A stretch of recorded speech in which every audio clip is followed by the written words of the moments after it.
You're listening to WTMFI 67.42 FM Chicago. Good evening, all you weird and wonderful beings, and welcome to WTMFI 67.42 FM Chicago. This is TJ Fanpool, aka Turbo TJ, reporting to you live on TikTok. Tonight, WTMFI is your resource for Star Wars Fact of the Day Weekly Review. During the week, we bring you a Star Wars fact Monday through Friday. Then on Sunday, we do a live review of all the facts, bringing you all the information we have researched from StarWars.com and Wikipedia.com. I hope you'll stick with us and through the show and take part in the chat as we go through each of the facts on the show. Now, a little bit about your host, me. I'm a diehard Star Wars fan, but not just of the movies of the original trilogy. I've been following Star Wars since I was a kid, starting with the original trilogy, but I didn't lose that interest at the end of the trilogy. My passion for Star Wars made it a part of my whole self, and I fueled that with books, comics, movies, and TV series from the 1980s till today that expanded my knowledge of Star Wars and the lore of the Star Wars universe. So, for this week, we have a lot of facts to get through, and I'm hoping that everybody is interested in what I have to talk about. So, I see we've already got the Bad Knight and Abby of the Dark Side in the chat, so I hope we all are going to enjoy a lot of the facts that we're going to be talking about today. And if I am able to reach my goal today, I will be sharing a very special Lego Star Wars part of my collection that actually ties into some of the facts that I'm going to be presenting today. So, also for the chat today, I am actually going to be allowing everybody to respond back to the facts as we go through them. Instead of waiting until the end and holding a chat there, I'm going to leave the chat open. Once I get through the facts, we will definitely discuss it. So definitely feel free to fill the chat up with any questions or comments or anything about what we're going to be talking about, and I will be more than happy to cover that. Manakana, welcome in. So thanks so much for everybody that's come in so far. We've already started the show, and that's just fine. Stay through it to the end. Do me a favor and tap on the screen. Share if you can. And any gifts you want to give, I do have a live goal set up right now. If you're interested in taking part in the live goal, it's more than welcome. You do not have to. It is not a requirement, but it is appreciated if you do. So let's get into the very first fact from this past week. Star Wars Fact of the Day. Protocol droids, a series of droids whose job was to aid sentience with etiquette and are vital in smoothing differences encountered by the many far-flung cultures interacting on a regular basis throughout the galaxy. Programmed in etiquette and equipped with formidable language skills, protocol droids assist diplomats and politicians and also serve as administrative aides and companions for high-ranking officials. They often dealt with event planning and problem solving. In addition, they were also popular at corporate level systems programming as they could communicate more quickly with binary droids and could be deployed for public relations on planetary systems. Typically 1.67 meters tall and 75 kilograms in weight, protocol droids came in many shapes and sizes, although most were humanoid in form. They were equipped with a AA-1 Verbo brain. Some of the most successful models, including Cyber Galactica's 3PO series protocol droid, Industrial Automaton's Loam series protocol droid, and Arachnid Industries RA-7 model, and Lothal Logistics Limited RQ protocol droid. Cyber Galactica manufactured its protocol droids on the factory world of Afa and also made them available as kits to hobbyists. This also meant that protocol droids could also be deployed for nefarious means as well. Many underground militants and crime families deployed protocol droids as negotiators and analysts for the best options in business endeavors, but could also work as data couriers. So I do a regular thing of making droids a part of my facts of the day because droids are such a huge part of the Star Wars universe, and they're just really interesting storytellers and fact finders for the Star Wars universe. And we've already know that the astromech droids are a huge part of the Star Wars universe, but the protocol droids are the other aspect, and it's really cool to see these guys in action. And we always have a great laugh with some of their logic comments compared to everybody else, so it's always fun to see them in action. Oh, Abby, what's the latest Star Wars series we see a protocol droid you know one is in? Well, there's actually a couple that have actually shown up. The Mandalorian regularly has protocol droids that have come up as characters. You actually saw them in pretty much almost every animated series that has ever been done, and as well as live actions, including the most recent Mandalorian and Grogu. You actually see several of them. Alexander the Great, welcome in. So you actually see protocol droids a little bit everywhere, but they're just common in the background. Mandalorian actually had them in multiple different situations. We actually saw a whole mess of them on the episode in season 3 with Plizar 15, where Mandalorian Din Djarin, Grogu, and Bo-Katan actually went to the planet, and they actually had to investigate malfunctioning droids. And protocol droids were the most common ones there. We actually see several different variants. Also, the other thing about the protocol droids is they come in a multitude of colors. I mean, some are silver, some are red, some are gold, some are platinum, some are blue, some are green. There's all different variants and styles that you can get, which emphasizes the kits that are available, that you can actually have the droids manufactured and customized for a particular location. Like if they're going to be used for a diplomatic source, they can actually be colored in the planetary colors. If they are going to be used for nefarious means, then you want them hidden in a certain way so that they blend into the background and are not a distraction. So this is the great thing about protocol droids, is similar to that of the astromechs, where the astromechs just were everywhere. Protocol droids were just as much everywhere, except they were the ones that were usually the translators and all that kind of stuff for the different works that they had to do for the, not just the politicians, but also the business executives and all that kind of thing. Oh, Alex, great to hear that you're almost at 1K, 970 followers. That's fantastic, man. Anybody who's interested in helping out Alexander the Great that's in the chat, he's a fantastic supporter of me, and I definitely appreciate him. So if you guys could show him some love, I'd appreciate it as well. Okay, does anybody have any questions or anything about protocol droids that they want to talk about? I'm leaving the chat open for this before we move on to the next fact. If anybody else has anything they want to talk about. My personal favorite, I love C-3PO, is one of the favorites. Everybody loves C-3PO because he's hysterical. But actually, one of the ones that I just learned about, there's actually a protocol droid that is going to be featured in another section of the facts. It is actually 00, if I'm not mistaken, that is his name. I might have it screwed up there, but he is a protocol droid unlike any other. So I hope you guys will stick through, and I'll go into that one. That's going to be coming up in a minute or two.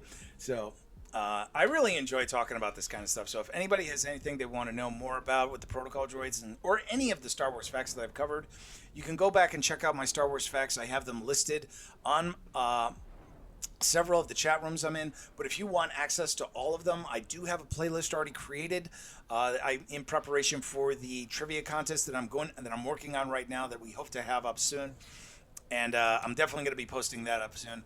So if you need any additional facts or want to go back and check this stuff out, I also have been posting the playlist to the We Love All Star Wars Reddit, so you can access it that way if you can't find it through my shared stuff on my profile. But I have that stuff pretty much available for everybody. Okay, we're going to move on to the next fact.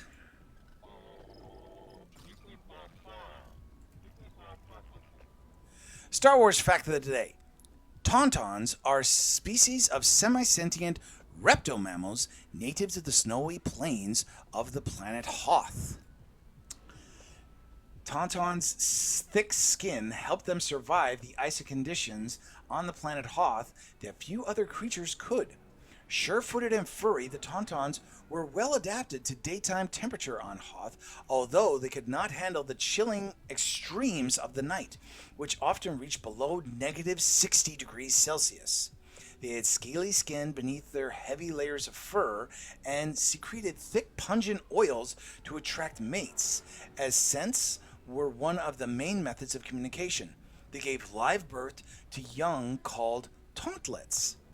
Their long claws helped them climb icy surfaces and scrape away lichen, algae, and small ice plants, which often grew in glacial caves and grottos. Their crevices served as their homes due to heat from the planet's core often coming up through the openings. Sunlight that passed through the ice of the caves allowed small plants to grow, thus providing a source of food for the creatures. Although Tauntauns also ate plants. They were actually omnivores and were known to eat ice scrabblers and even hoth hogs. There were 15 varying tauntaun subspecies, all of which were prey to the towering wampa ice creatures. As they were swift, docile, and able to run at speeds up to 90 kilometers per hour, they were often able to outrun their wampa predators and could use their horns for combat if necessary. Tauntauns were migratory, with migration routes across the surface of Hoth. Their strength and hardiness made them well suited for use as transports. The Rebel Alliance domesticated the swift creatures when they built their new headquarters on Hoth and used the animals for patrol duties outside of Echo Base. Now, I had a lot of fun researching this particular one, and it was really an interesting story to look up because most of my material, I found a few things on StarWars.com, but the majority of the information I found out about this was through Wikipedia.com, and a lot of the information was spread from not only the comics, but also some of the other background stories of Hoth and the way they filmed things for Empire Strikes Back, because it was assumed, a lot of people assumed that the Rebel Alliance brought the Tauntauns to the planet. That's the reason why they couldn't survive the icy conditions. But it was actual that the Tauntauns were native to Hoth, just like the several other species that were there. There was the ice hogs and the ice scramblers. Ice scramblers, if I remember right, they're kind of crab-like. So it's really interesting stuff to check out. And I really appreciated that they finally went into the detail about these creatures.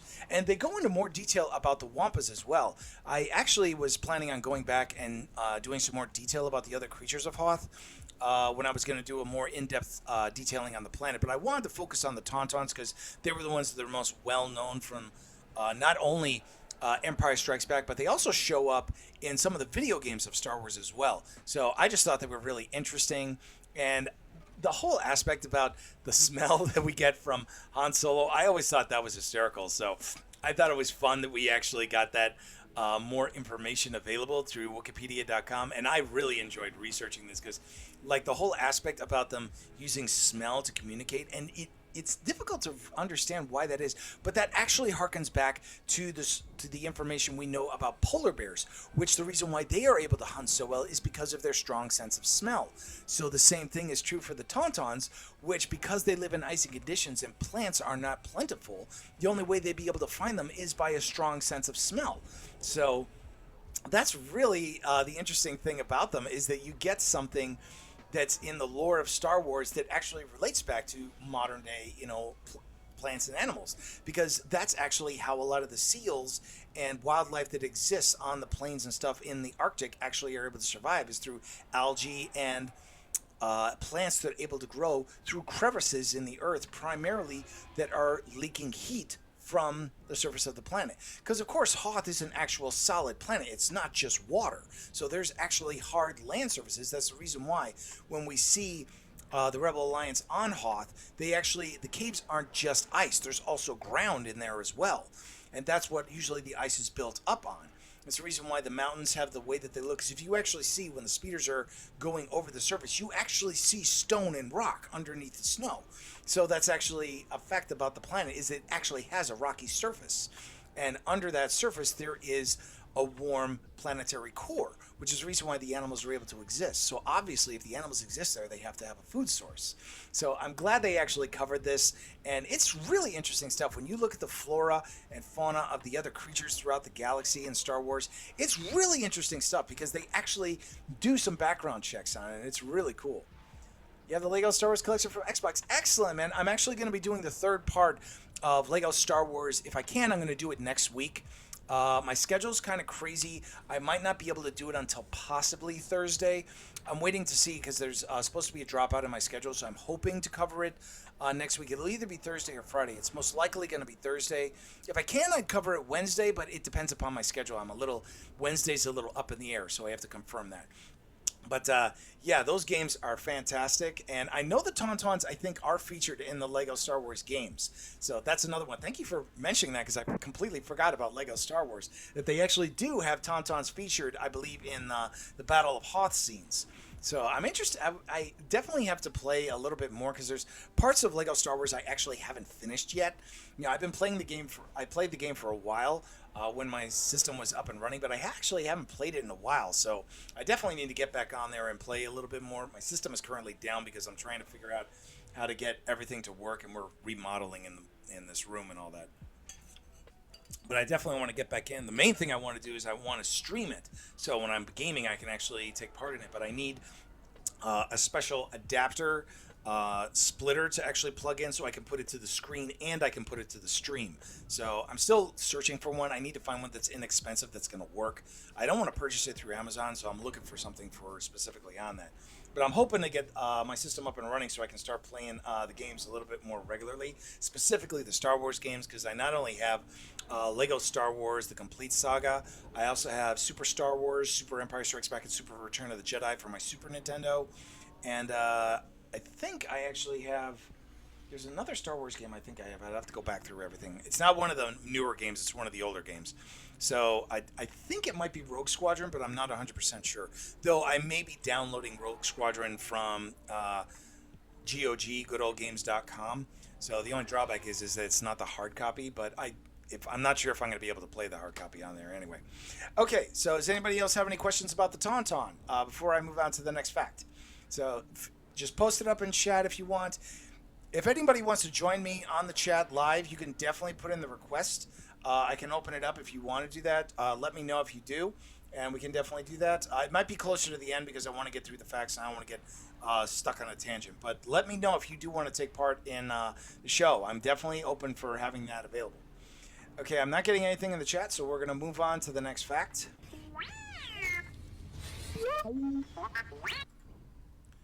Star Wars fact of the day. Dr. Shelley Lona Afro, a human archaeologist and one of the galaxy's most daring treasure hunters. Endlessly inventive and unpredictable, Dr. Afro worked to acquire great knowledge to her own detriment. Born to Corin and Lorna Afra, her father and mother, she absorbed information as her father Corin spoke about subjects such as the extinct Massasai species and the Massasai peace crystals. Corin specialized in research the ancient Ordu Aspectu, a nearly forgotten splinter group of the Jedi Order that disappeared with little trace millennia before Chili's birth during the Republic era. After the Great Jedi Purge, Corin began neglecting his family to focus on his work. Lona Afra struggled in her marriage due to her husband's obsession with locating the ancient aspects of the Jedi. The couple would argue about Corin's research when they thought their daughter was asleep. Even when she was only 6 years old, Shelley understood that she could get them to stop fighting if they paid attention to her instead. One night, Shelley interrupted her parents when they argued about Corin's plan to secure records from the university library on the fifth moon of Thrikatitik before it was destroyed by the Empire. Shelley's father asked her if she would like to stay home and play with her pet Tuka or join him on an adventure. Wanting her father's attention and the thrill of possible danger, she agreed. She was certain that was the event that made her mother decide to leave her husband and take their child with her. Her mother admonished her not to call things evil, even the Sith. She told Shelley, evil's just a measure of how much your choices take away others' people's. And that all alone could hope for was to do right by the people they loved. Young Shelley pointed out that her mother may be evil for talking her way without asking her or Corin and Lorna, acknowledging that while saving it was for Shelley's safety. Lorna would later be killed by raiders who came to their home. Shelley was able to escape, and agents of the Empire recovered her and passed Shelley to her father. Shelley Afra studied galactic history and ancient civilizations while working toward a doctorate degree in archaeology at the University of Bartholomew. After much research, valuable archaeological discoveries, Shelley earned her doctorate and became Dr. Afra. She would later go rogue and become one of the galaxy's most daring treasure hunters, working directly with Darth Vader and partnering with unscrupulous characters like Bounty Hunter, Black Chrysanthemum, and droids 000 and BT-1 in multiple nefarious archaeological adventures. Now, for those of you who don't know who Dr. Aphra is, she at the moment is almost a completely exort character of Marvel Star Wars. She at the moment only exists in Marvel Star Wars, but her popularity in Marvel Star Wars is the reason why I included her, and specifically because she worked directly with Black Chrysanthemum, and Black Chrysanthemum has already made the transition from comic books into the larger Star Wars universe when he appeared in Book of Boba Fett. Now, because Filoni and Favreau decided to include Black Chrysanthemum, many fans are very excited for the fact that Dr. Aphra could make an appearance in the larger Star Wars universe. And there are a lot of fans of the Marvel Star Wars series, specifically because Dr. Aphra is one of the newer characters that has become available that is not a Force user, that is not a bounty hunter, but is a treasure hunter, which is one of the few things that we don't have many things of in Star Wars. So that's part of the reason why I wanted to include her, but also two of my most interesting favorite droids are featured in her comics. They're basically the two deadliest droids in the galaxy next to the bounty hunters like IG-11 and IG-88. 000 and BT-1 are assassin and artillery droids. 000 specifically is a torture droid. He specifically is a protocol droid with vast knowledge of anatomy of thousands of species and knows exactly what to do to them in order to torture them into talking and revealing information, which is part of the reason why he works with Dr. Aphra. Now, BT-1, basically, think how Chopper has taken out, if you guys have watched Star Wars Rebels, Chopper, the droid that works with Harrison Dula in the Rebels, is well known as a war criminal because he has killed so many stormtroopers and other characters and other droids in the series. BT basically puts Chopper in the children's section because this droid is loaded with military-grade weaponry and can take people out in a second. He has wiped out entire platoons of soldiers by himself. So if you get a chance to look up these two, they are incredibly scary droids. I keep hoping they are going to make the transition to mainstream Star Wars. For a lot of people, they thought they made their first appearance on Plizar 15 in the Mandalorian TV series, but unfortunately it was not them. But so many people, when they first saw them, were like, it's 000 BT! But unfortunately it was not them. They technically have not transferred over to mainstream Star Wars yet, but they are featured in the Star Wars Dr. Aphra and several others. I actually have some of the comics that they show up in. It's called D-Force. Or D-Droids. So I highly recommend checking them out. They are very dark side droids. Yes, that is actually it, Abby. Thank you for actually pointing that out. They are brought in.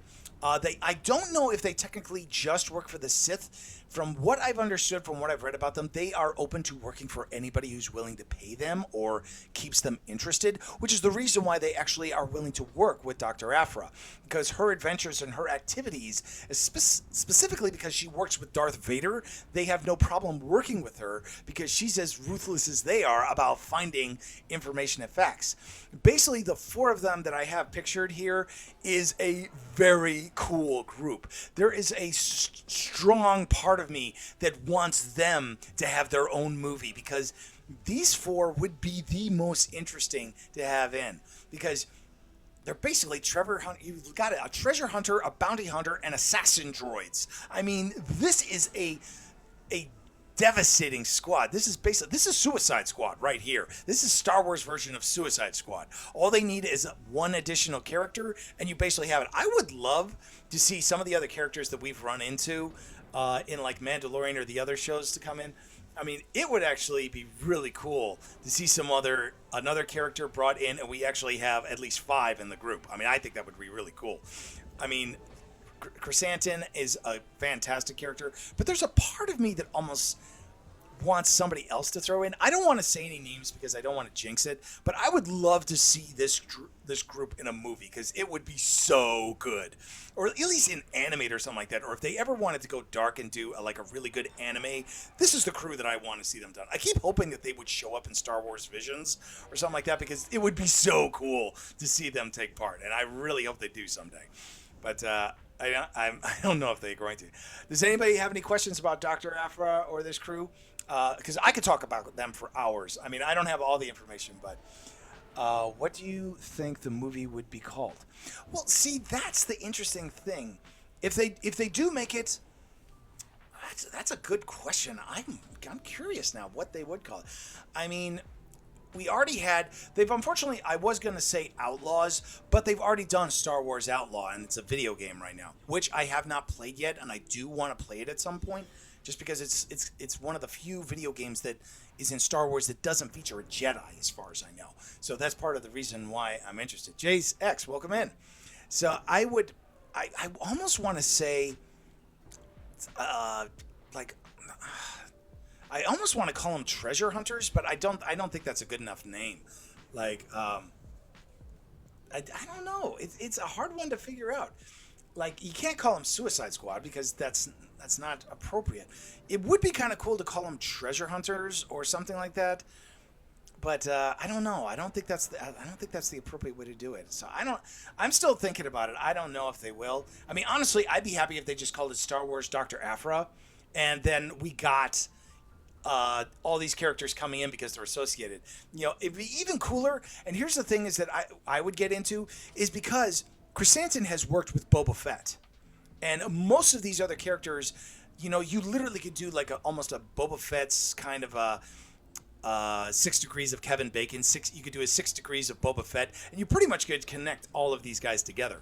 So I'd almost want that to be part of season 2 of the Book of Boba Fett, is where Chrysanthemum, Dr. Aphra, these droids, and Boba Fett, and even Fennec Shand. I mean, that would be a killer crew right there. I mean, you leave the rest of the crew back on Tatooine to cover the Tatra, but for them to work together, I think that would be a fantastic crew. You could definitely do a movie with that. I mean, a heist movie would be even better. I mean, think about that. Dr. Aphra brings Boba Fett. We have a heist that we want to commit. It's on the other side of the planet. Chrysanthemum's already there. She brings the droids in. I mean, come on. That plot writes itself. It's so good.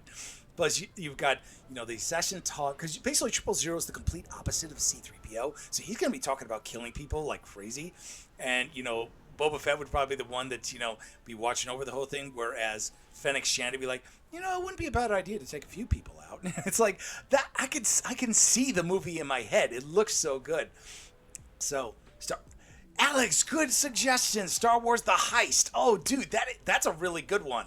Definitely start writing that down. If you want to post that on our Reddit page, I'm definitely going to post that. I'm going to post that idea on the Reddit page. So if you guys want to take part in it, definitely comment on that. I'm definitely going to post it up because I want input on this because I think this is definitely something that needs to be talked about. So anybody else got any other questions before I move on to the next fact? Because I've spent a lot of time on this, so I don't want to spend too much time because I've got the facts to get into.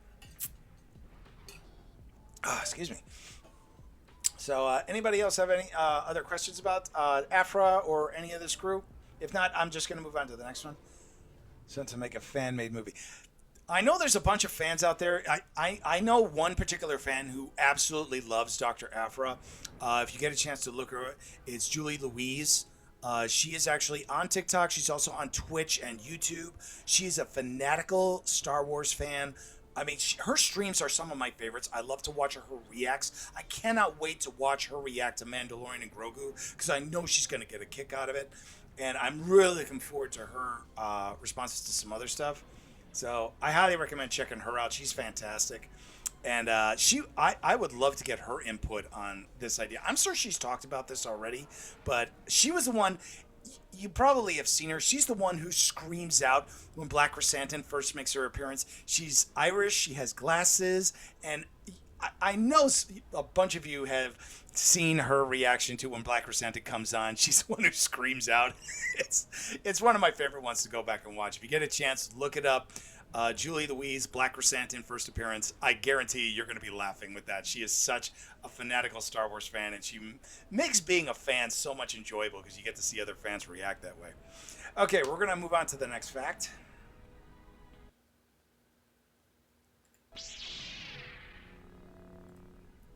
Star Wars fact of the day. Planet Mon Cala is an oceanic planet located in the Calamari sector of the galaxy's outer rim territories. It's a beautiful aquatic world filled with lush coral reefs and kelp forests bathed by light of twin suns. It is the home of the Mon Calamari and Quarren people. The planet was governed by a monarchy with the king of Mon Cala holding the title of ruler. Mon Cala became a battleground for the galaxy-wide Clone Wars after the assassination of King Yus Kolina. The Quarren took the opportunity to rebel against the Mon Calamari with aid from the Confederacy of Independent Systems, while the Galactic Republic backed the Mon Calamari. Mon Cala was known for its shipbuilding industry, which produced beautiful and unique starships for various purposes, such as pleasure cruises and deep-sea exploration. The Mon Calamari ran the Mon Calamari Shipyards Company, and the Quarren ran the Free Drac Volunteers Engineering Corps.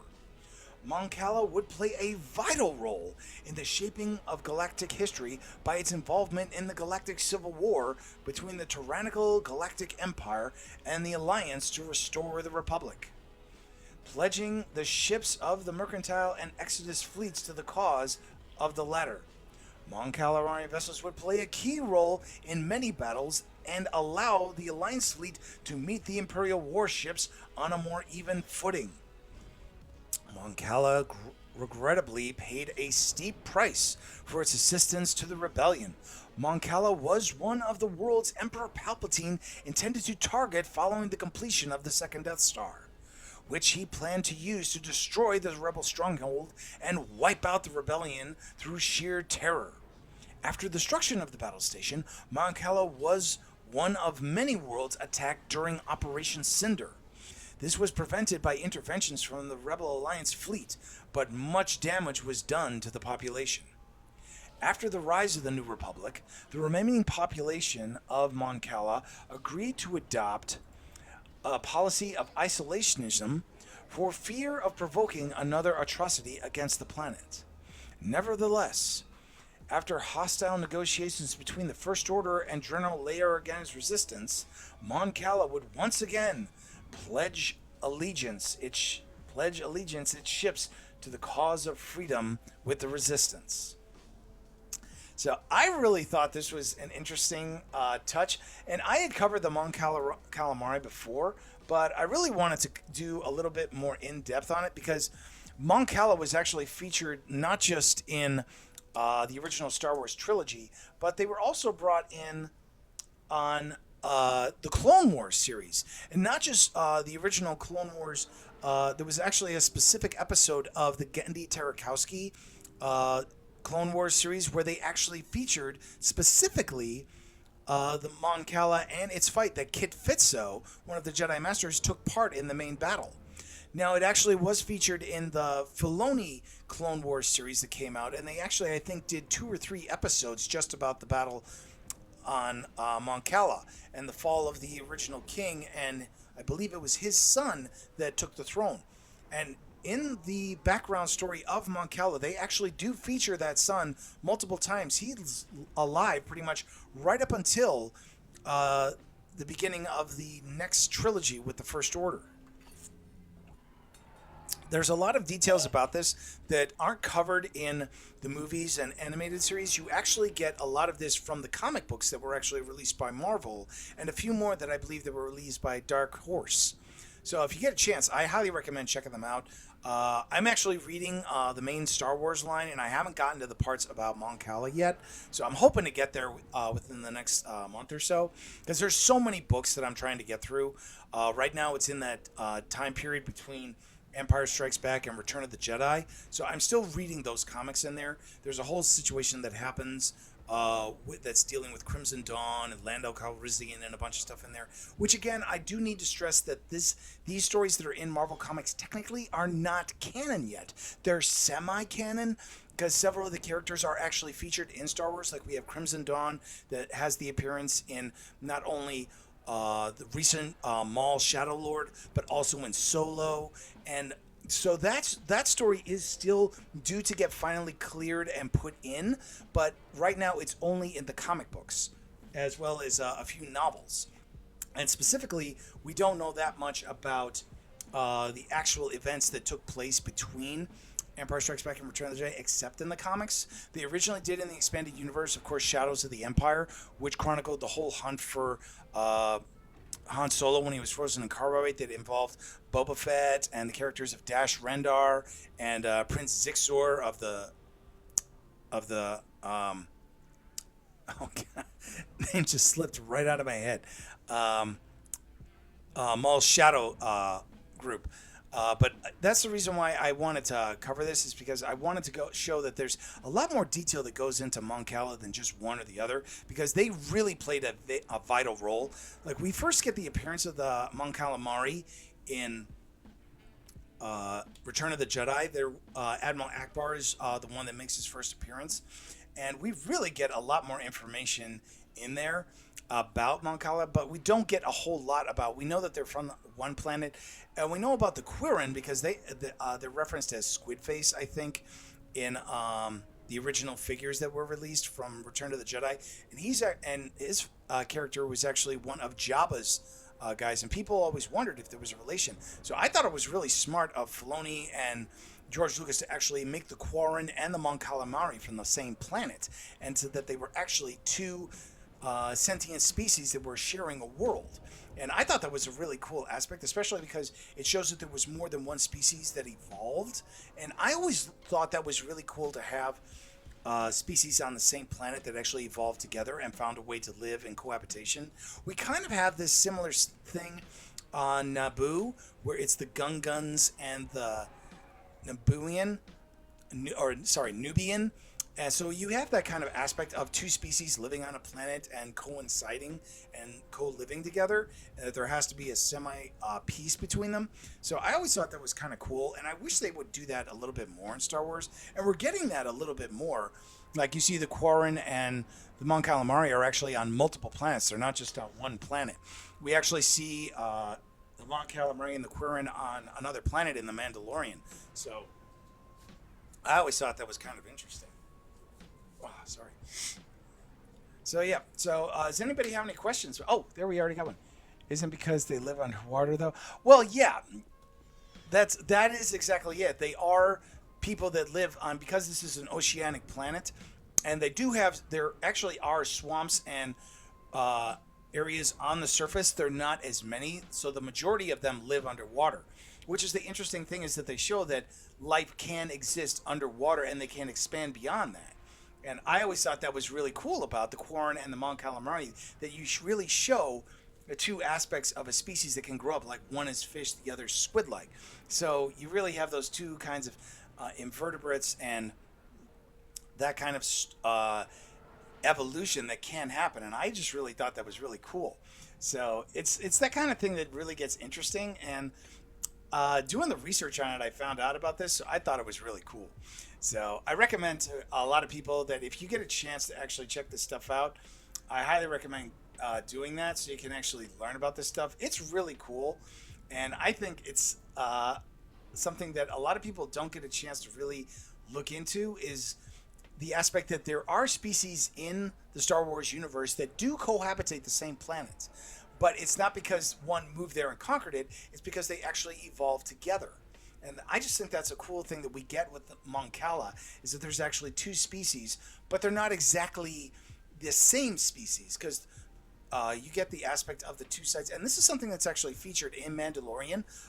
It's at I forget the exact name of the episode, but it's the one where you actually see a Mon Calamari ship, where there's a captain that's a Quarren, and she is harboring a prince of Mon Cala, which I think is going to tie in specifically to the First Order.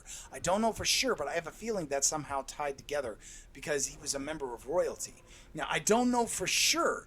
That's just my theory that what we saw in the Mandalorian season in season 3 with the Mon Cala and Mon Calamari and the Quarren, that might play a part in the overall story that leads eventually to, because there's an actual story of Princess Leia and the First Order vying for interest on Mon Cala, which is the reason why I included it. And Rey is actually involved in that. It actually takes place, I think, just before The Last Jedi, where Rey is actually working with Leia.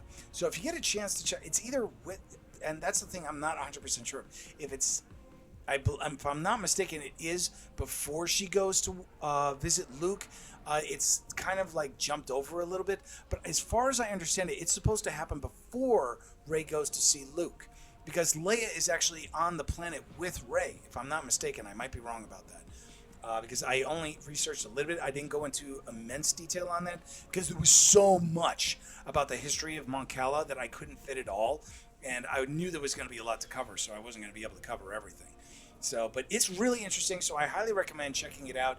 You can, and there's links to the Marvel comics of Star Wars that actually go into detail about these. So I highly recommend checking it out because there's so much detail there that you'd definitely be interested in. Okay, if anybody has any questions, I'm going to move on to the last fact. But post up in the chat if you have any questions or anything. I'm more than happy to go into a little bit more detail on this. We have one more fact to cover, and unfortunately I haven't reached my goal just yet. So it's no big deal if it doesn't. We could just save that for next time. But yeah, if anybody has any questions, feel free to post it up. If not, we'll definitely move on to the next fact. So, excuse me. Jeez. Talk so much I need to take a break just to take a drink. Okay, I do want to say that I don't think many of the Mon Cala or the Quarren make any appearances in the games and stuff like that, though they may have in the more recent Battlefronts. I'm not sure about that, but I know they make appearances in the Fallen Order and I think Outlaws. I'm not 100%. Don't quote me on that because I actually have the Outlaws cutscenes and the story kind of played out, and I do want to sit down and watch it.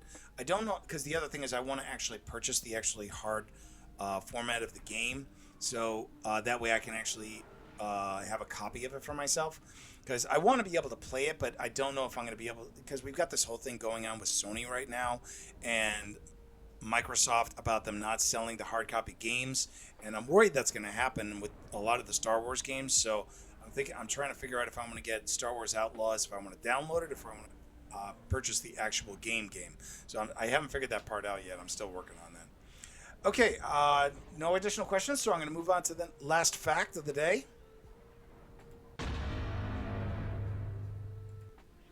Star Wars fact of the day. The Ghost, a customized VCX 100 light freighter, one of Corellian Engineering Corporation's freighter designs, and named for its ability to travel past Imperial sensors without detection. The Ghost served Captain and pilot Hera Syndulla and her droid chopper C-1-100P and the Spectre's rebel cell throughout the rebellion against the Empire and continuing into the New Republic reign. The VC-100 was outfitted with sleeping quarters, a galley, and a common room. Its armament comprised of a 360-degree dorsal laser cannon turret and a forward-mounted laser cannon chin turret, the latter being controlled by a gunner in a seat or from the cockpit and two rear laser cannons from a gunner turret. The cargo bay and main entrance ramp of this VCX-100 were mostly located in the front of the freighter below the forward turret. VCX-100s also had a slot in between its main engines into which a VCX series auxiliary starfighter could dock. The VCX-100 was also outfitted with a magnetic cargo clamp on its ventral plating capable of holding several bulk containers. Behind the cockpit was the ship's 4 crew quarters and a centralized ladder with access to the ship's upper turret and port and starboard airlocks. Behind that was the ship's common room and access to an auxiliary craft at the rear above the engines. In addition, there was also a rear-mounted gunnery position that could be used for defending the ship's rear. The Ghost auxiliary vessel, called the Phantom, that could double as both a shuttle and a starfighter. Following the Phantom's destruction at Relcom Station, the Spectres obtained a replacement shuttle in the form of Scythopede-class transport shuttle named Phantom II. The Ghost began its run under the ownership of Hera's father, Twi'lek resistance leader Cham Syndulla, leader of both the Twi'lek resistance and a member of the Rebel Alliance. The ship was used as a courier for political dissenters and activists against the Empire's rule. Eventually passing to Hera, she learned from her time with Omega of the Outlaw Clone Force 99, the Bad Batch, on how to give the ship custom modifications, illegal static jammers, and upgraded energy dampeners. In addition, Hera also had concussion missiles installed on the ship to give it additional firepower. These hidden features allowed the Corellian freighter to trick Imperial sensors. The ship's sensor profile was often masked to look like a completely ordinary authorized cargo transport. Hera would use the ship as her home and as a base for her independent resistance against Imperial dominance. Along with Chopper, Hera would ally herself with ex-Jedi Caleb Doom, now Kanan Jarrus, ex-Imperial Academy student and Mandalorian Sabine Wren, and former Lasan High Honor Guard Captain Lasat Garazeb Aurelios, and finally, orphan thief Ezra Bridger of Lothal. The Ghost and Spectres would be active on planets Ryloth, Christophsis, Kashyyyk, and Tidarian, and then Lothal, where it would become known as a dangerous rebel threat against the Empire. Eventually, the Spectres would join the larger rebellion against the Empire, connecting with Bail Organa and former Jedi Ahsoka Tano, also to aid in military strikes against Imperial targets, even aiding Senator Mon Mothma's escape from Imperial pursuers, and was the station of her open declaration of rebellion against the Empire. Yes, it is Hera's ship, absolutely. The Ghost would take part in military action on Kessel, Lothal, Mustafar, Ryloth, Mandalore, and even more also take part in battles of Lothal, Scarith, Lothal, and Endor, along with additional rebel engagements at the end of the war. Hera, now General Syndulla, held great respect among those who served with her during the rebellion. She continues her service under the New Republic, flying the Ghost into combat against remnants of the Empire, and tracking down threats from warlords that could lead to a resurgence of the Empire. What's your favorite thing about this ship? Honestly, just look at this ship. It's just awesome. I mean, there's so much to love about the Ghost, and the fact that it is one of the first ships that we've gotten in Star Wars that really, from fans' point of view, is a rival to the Millennium Falcon. I mean, honestly, me being one of them, I purchased the Ghost before I purchased the Millennium Falcon because I love this ship so much more than the Millennium Falcon. I mean, the Falcon is cool. I'm not going to deny that the Falcon is cool, but I definitely prefer the Ghost over the Millennium Falcon. And the only reason for that is because the Falcon is everywhere. Everybody has the Falcon in one form or another. But the Ghost is truly a unique ship because everybody knows the Millennium Falcon, but not everybody knows the Ghost. And the reason for that is because it literally is a ghost. It's able to hide and move behind the lines and among the Imperials, and they can't even see the thing until it's too late.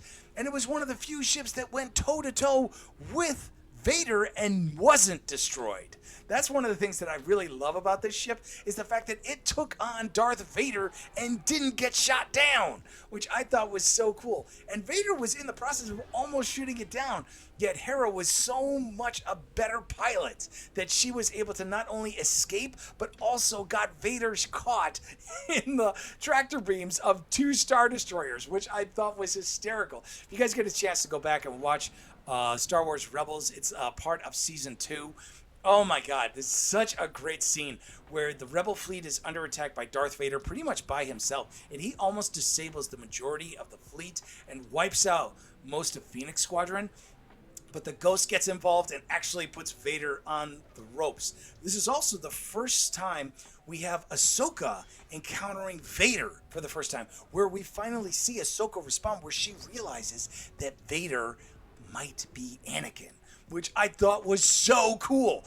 And of course, a season later, we finally get the one-on-one encounter between Ahsoka and Vader, which is just amazing. So I always recommend to check it out. It's so good. Dang, Vader to aim like a stormtrooper. Actually, no. Vader actually had her in his sights, and the only reason why the Ghost was able to survive is it actually, like I did cover in the facts, it is modified. It actually has stronger armor, which I actually found out during my research and from some additional people that have posted up on TikTok, that Hera also had the Ghost upgraded its armor, so it's actually a lot stronger, so it could take several direct hits from blaster fire even if its shields go down. So that's another interesting thing about it, is this ship is really made for combat, and that's the reason why she was able to go into combat against Vader and survive. So another reason why I would take the Ghost over the Millennium Falcon any day of the week and twice on Sunday, because this ship was specifically made for Rebellion, and it's a beautiful ship design. It actually is sleeker and, in my opinion, more maneuverable than Millennium Falcon. Of course, we actually saw the real capabilities of the Falcon in The Force Awakens, and that's what I thought was really cool, is Return of the Jedi and Force Awakens, we really get to see the maneuverability and the capability of the Millennium Falcon that we didn't really get a proper view of in the original Star Wars, and we did get a little bit of a view of it in Empire Strikes Back. So we do get to see that the Falcon is maneuverable, but when you see the way the Ghost maneuvers in Star Wars Rebels, and when we see it in action on the Battle of Scarif, I mean, I'm sorry, I'd say that the Ghost is a little bit better than the Falcon, because the Falcon can do a lot, but the Ghost can go places that the Falcon can't, because the Falcon can be recognized in 2 seconds. Which is why I would love for there to be a scene where the Falcon is used in some kind of situation and the Ghost has to work with it, and the Falcon has to be the bait to draw something out, and then the Falcon comes in for the kill, which would make so much sense because no one's going to see the Ghost coming. They'd see the Falcon coming, but they wouldn't see the Ghost. So that's why I have such a great love of this ship, because we finally got a ship that actually proves that there is more than one awesome ship in Star Wars. Now, the only other ship that I would put on the same level as the Ghost is Dash Rondar's Outrider, but that's only because that was the ship that I fell in love with after I read Shadows of the Empire. But I don't think it's on the same level as the Ghost. The Ghost is definitely in a ship style all its own. I do have to get out and get a miniature version of the Ghost. I don't have one yet. I want to get one of the small versions, but I have my full-size Lego version, which I absolutely love. I still don't have a plastic case for it yet. I actually am in the process of purchasing those for my larger ships. So, but I want to get one for the Ghost, but I honestly just enjoy playing with it too much. I have so much fun playing with the Ghost. So it's such a great ship. If you guys get a chance to get a hold of it depends upon which one you want to get, because there's 2 versions of the Ghost that's available for Lego Star Wars. There's the original version that has the first Phantom fighter that goes on the back, but then the one that I have is the Ghost with the Phantom 2, which is the shuttle that was added on, I believe it was in Season 3 of Star Wars Rebels. So, in my opinion, I kind of like that version. The one I have in the picture here, this obviously you can see it has the Phantom 1 in the back. So the version that I have has the Phantom 2. So I think the Phantom 2 kind of looks a little bit better, and we really see it in, if you get a chance to watch Star Wars Ahsoka, you get to see the Ghost in action, and specifically the Phantom 2 in action. I believe it's the first episode. So I highly recommend checking out all these, from Star Wars Rebels to Star Wars Ahsoka. You really get a great view of the Ghost, and it's such an incredible ship. So I highly recommend checking it out because it's a great ship, and I absolutely love it. Does anybody have any questions or anything about the Ghost, or if anybody has something they'd like to hear me talk about? Because I absolutely love this ship, and I loved researching it and finding it out. And there's so much more information about it.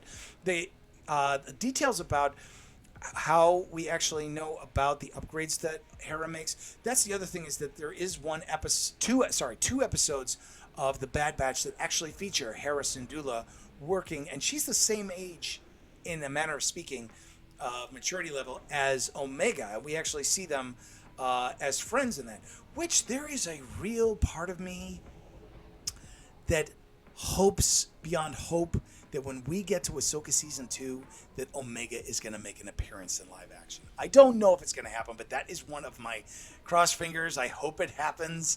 I want it to happen. I hope it happens. So we actually finally get Omega in. And the fact that she's a member of the Ghost crew, that would be so awesome. I don't know if it's going to happen. The reason why I think that is, once again, it goes back to when we saw Asajj Ventress makes her resurrection, and she makes an appearance in the Bad Batch, and she's the one that actually tests Omega if she has any force sensibility. So that's the part of the reason why I think we might get something, because again, the finale of Ahsoka Season 1 was that the Thrawn and the Chimera, along with the mothers, is going to Dathomir, and of course Asajj Ventress is a former Night Sister going. And I'm personally anticipating that she's going to want to go, because she's probably going to get a sense that the mothers are there, because she is a former Night Sister and Dathomir is her technical home planet. So there's a part of me that thinks they might get there. We also might get Mirren from Fallen Order, which would be a great way for us to introduce Mirren and Cal Kestis. So I'm hoping that happens. I'm not saying it's going to. Fingers crossed. I really hope it does. I don't think it's going to, because that would be too much. There'd be too many characters for them to bring in. Though the fact that they brought Black Chrysanthemum in for Book of Boba Fett, I would not put it past them to do that. And the fact that we got Merrick, the Inquisitor, he shows up in Ahsoka, and he also makes the appearance in Maul's Shadow Lord. And of course we got Ahsoka and Maul. We got them from Clone Wars. We got them in Star Wars Rebels. So there's a part of me that thinks that just put it this way, Filoni has been good to us when it comes to these series. He's been great about bringing in fan favorites, and I can see the opportunity sitting right there.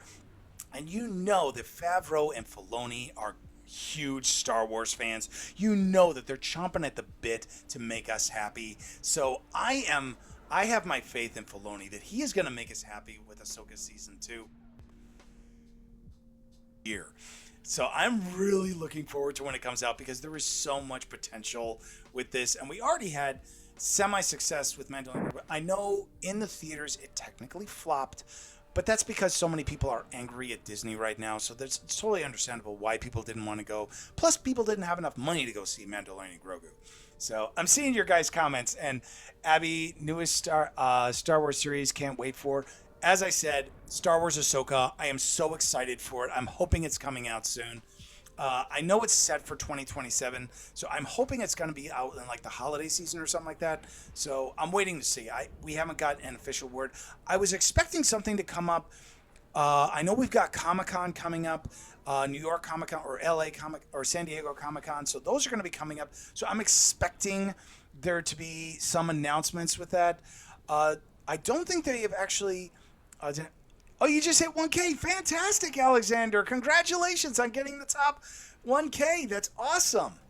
I'm so proud of you. Good job, man. But I don't think there has been an official date yet. Though, like I said, I'm expecting one of the cons to make that announcement. It could be New York Comic-Con. It could be San Diego Comic-Con. One of them is coming up. And you know Star Wars is going to feature something there. They're going to make some kind of announcement because those are the biggest cons. So I'm sure there's going to be something coming up. So I'm sure there's going to be some kind of an announcement made. I don't know for sure about when they're going to do it because I don't have a direct line to Disney and Star Wars. I wish I did. But I have faith in Filoni.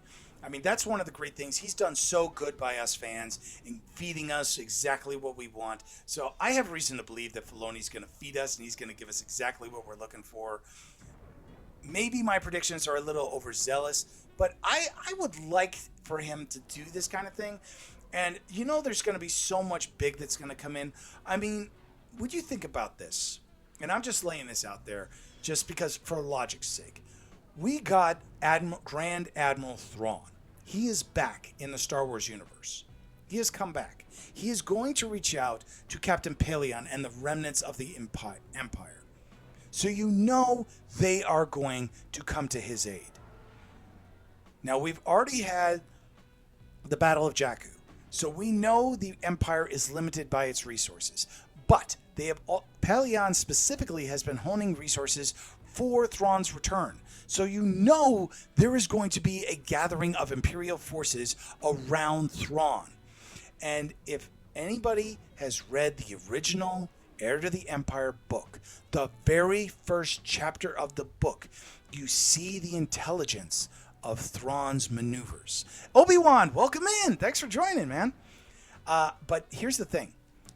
I have a feeling. I don't know if it's going to happen, but I have a feeling that if you go to Heir to the Empire, you read that first chapter, and you can look, there's an actual fan-made movie that's on YouTube right now with this scene actually played out, where Thrawn takes out 3 rebel cruisers that outnumber his Chimera by itself, and he takes them out himself. 3 cruisers versus 1 Imperial Star Destroyer, and he takes them out with one of these unique maneuvers that only one other person has actually done this maneuver, and it was Anakin Skywalker in the Clone Wars series, which I think is where he got the idea from, which is the reason why I was so happy when it showed up in the series. So, exactly, you're excited to see Thrawn. I am really interested in seeing what they do with Thrawn and how they really show his strategic side, and the fact that he is one of the few Grand Admirals that has survived, and that he's coming back with the Death Troopers, these new guys that we have not seen, that we finally got to see in action, that even when they go down, they get right back up again.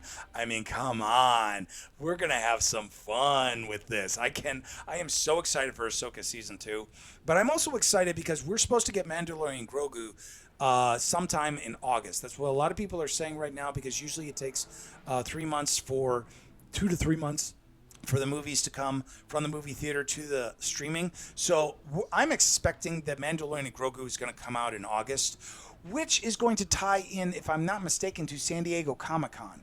So that's another thing that we are definitely going to get, is we're going to get another Star Wars movie on Disney Plus. So that's another reason people are going to be, jumping on there. And I cannot wait to see the reactions to this. There is going to be so much reactions to Mandalorian Grogu. I mean, every streamer, every reactor is going to be reacting to that. So I'm looking forward to that. I can't wait. I am so looking forward to it.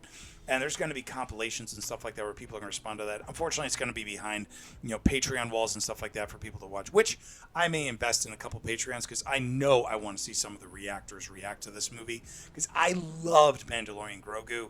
I'm probably one of the few people that actually went and saw the movie in the theater, but it was so good, and I'm so looking forward to seeing people reacting to that movie, specifically because of the stuff that it kind of sets up. And I think Filoni already confirmed that he is planning on doing